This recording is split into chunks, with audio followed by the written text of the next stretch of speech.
Hello বন্ধুরা, আজকের এই ভিডিওটা তাদের জন্য যারা কাউকে খুব বেশি ভালোবেসেও আজ অবহেলিত।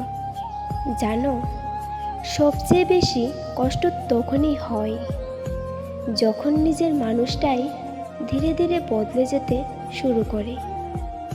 আগে যে মানুষটা একটা মেসেজ না পেলে রাগ করত, আজ সেই ঘন্টার পর ঘন্টা কোনো খবর নেয় না।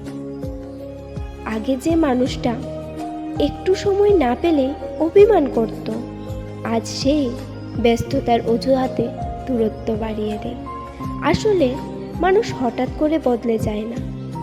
যখন তার মনে তোমার জায়গা কমে যায়, তখনই তার ব্যবহার বদলে যায়। যে মানুষটা সত্যি ভালোবাসে, সে কখনো পুরোপুরি দূরে সরে যায় না।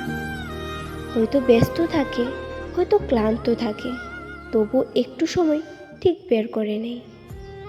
কারণ ভালোবাসা থাকলে সময়ও থাকে, ইচ্ছেও থাকে, খোঁজ নেওয়ার কারণও থাকে।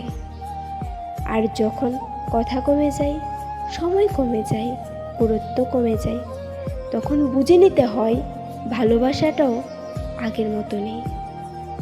তাই কাউকে ধরে রাখার জন্য নিজেকে ভেঙে ফেলো না।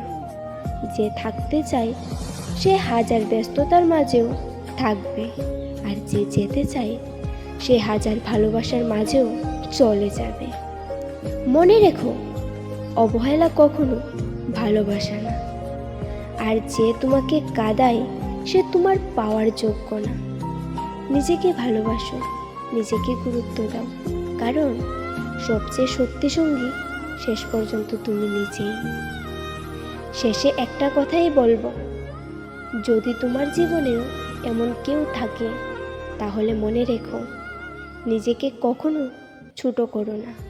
ধন্যবাদ। এরকম আরও ভালোবাসার ভিডিও পেতে চাইলে এই চ্যানেলটির পাশে থাকবে।